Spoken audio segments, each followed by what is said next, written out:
Bonjour, donc bienvenue dans cette première vidéo d'une série qui sera consacrée à la navigation sur le web. Cette série intéresse surtout les débutants, ceux qui sont très mal à l'aise avec l'utilisation d'un ordinateur sur Internet, et ou à ceux qui, déjà plus avancés, veulent revenir sur des bases, des fondamentaux. Alors, ce qu'il faut savoir, c'est d'abord pourquoi on utilise le mot web pour désigner un certain usage de l'Internet, je dirais, puisque l'Internet n'est pas que le web. L'Internet, c'est aussi l'échange de fichiers, c'est aussi le courrier, c'est tout un tas de choses.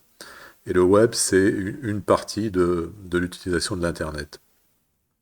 Alors, en anglais, le mot web signifie toile. Alors, pourquoi on a baptisé le réseau d'ordinateurs toile? Eh ben, c'est tout simplement que si on essaye de se représenter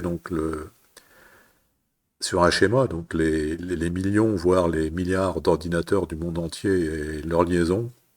Alors les liaisons, bien sûr, peuvent être de différents types, hein, comme satellite, fibre optique, câble cuivre, liaison radio, etc. Et bien, quand on essaie de représenter sur un schéma, on a vraiment l'impression de voir une immense toile d'araignée, d'où le mot web pour désigner ce réseau. D'ailleurs, les trois lettres www que l'on rencontre parfois, je dirais même souvent, dans les adresses de sites, désignent en fait le World Wide Web. Hein, pour ceux qui ne font pas d'anglais, ça se traduit par la toile à l'échelle mondiale. Alors, il faut savoir aussi que ce réseau est constitué de différents types d'ordinateurs et qu'il convient quand même de savoir de quoi on parle.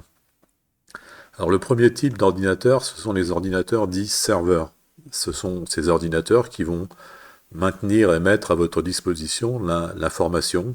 Il suffira de leur demander, hein, ils se comportent exactement comme le serveur d'un restaurant à qui vous passez une commande.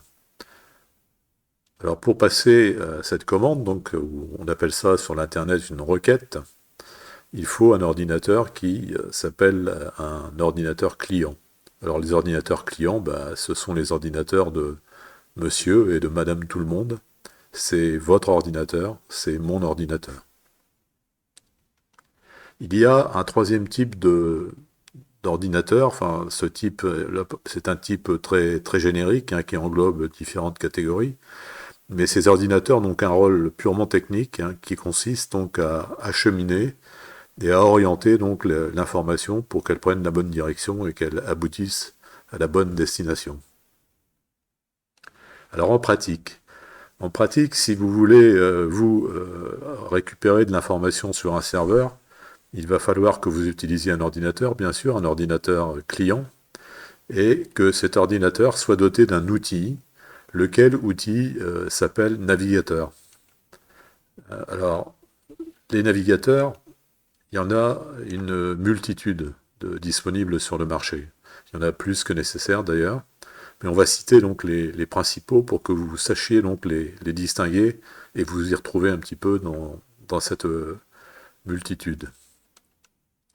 Le premier que vous risquez de rencontrer si vous avez un système Windows, c'est le navigateur Edge. Vous voyez ici donc son icône qui est facilement reconnaissable.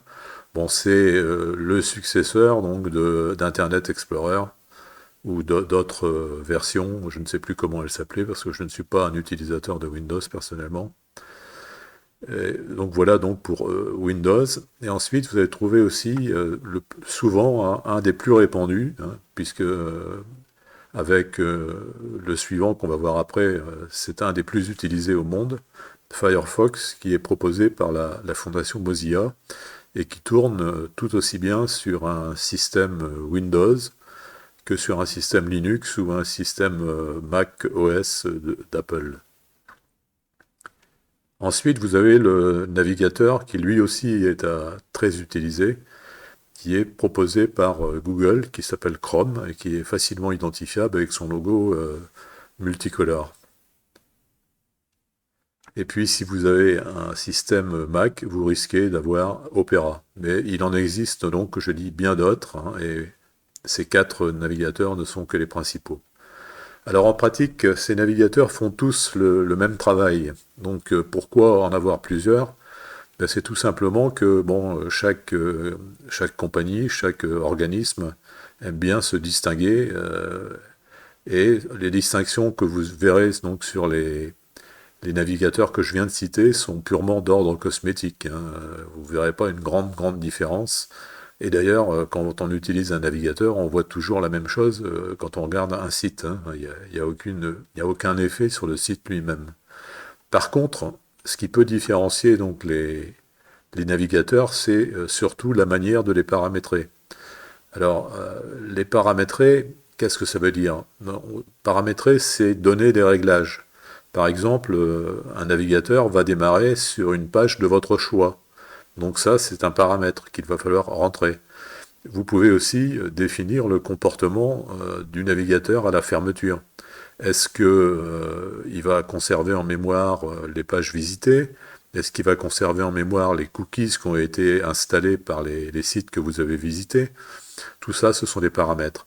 Et ben, c'est surtout la présentation de ce paramétrage et son organisation qui va faire que vous allez préférer un navigateur à un autre, mais pas plus. Maintenant, j'aborde ici une dernière notion de base, et on en finira donc avec ces notions de base, c'est la notion d'adresse. Alors, si vous voulez trouver de l'information sur un ordinateur serveur, ben, il faut savoir s'adresser à lui, donc il faut que sur le réseau, les routeurs sachent de qui on parle et comment on le repère. Alors, on repère les différents sites Internet par une adresse.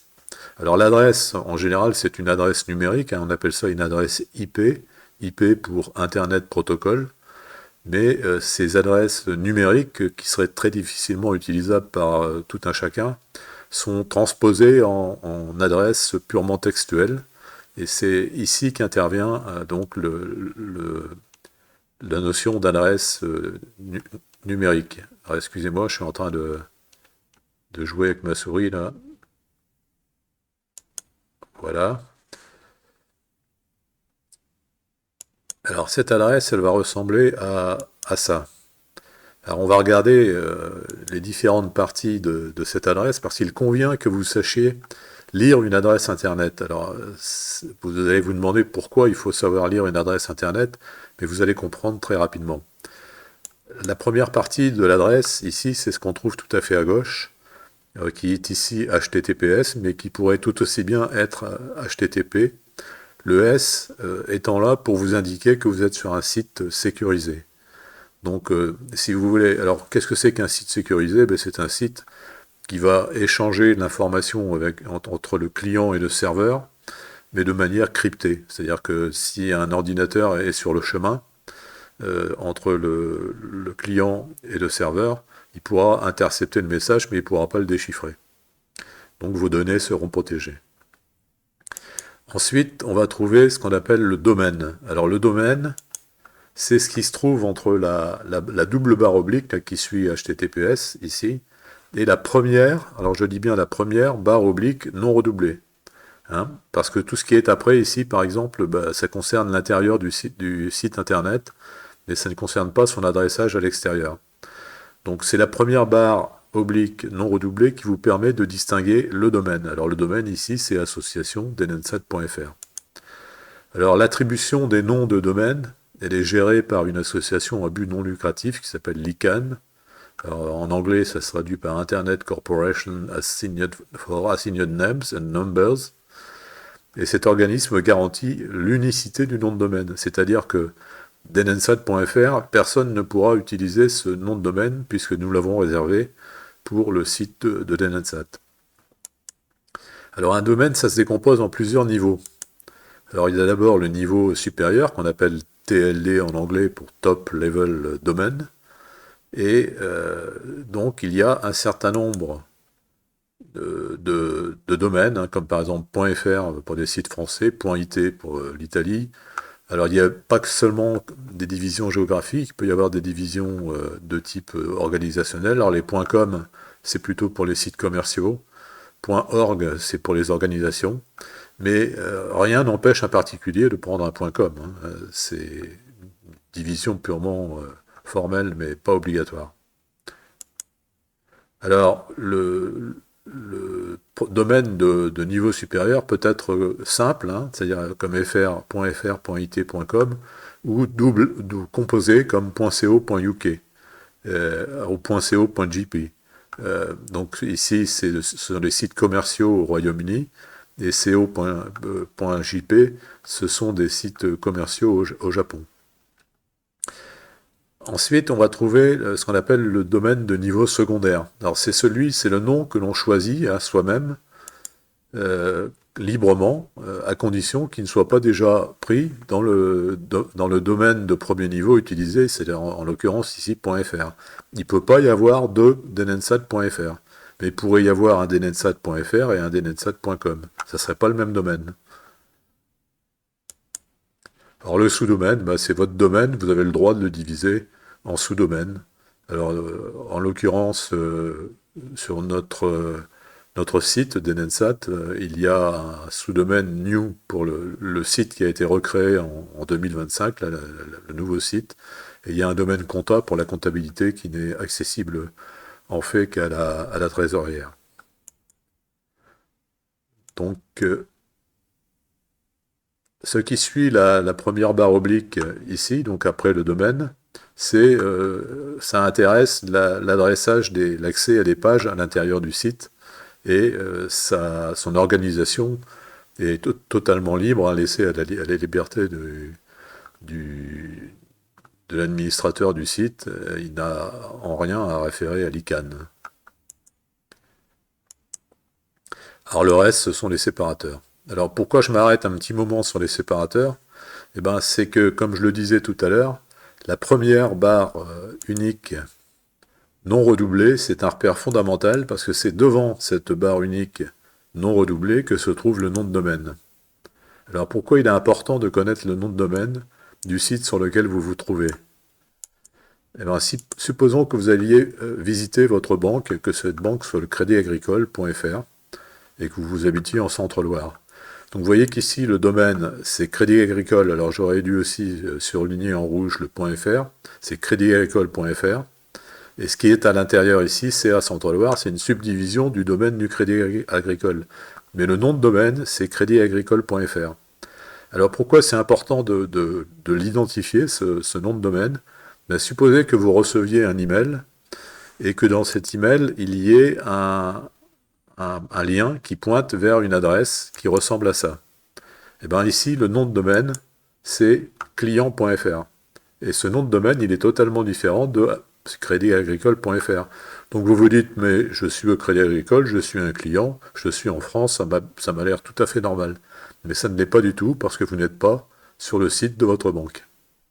Donc vous pouvez vous faire arnaquer. Alors il suffit que le site en question réplique le vrai site du Crédit Agricole, vous présente sa page de login, comme c'est le cas ici, c'est-à-dire sa page de connexion.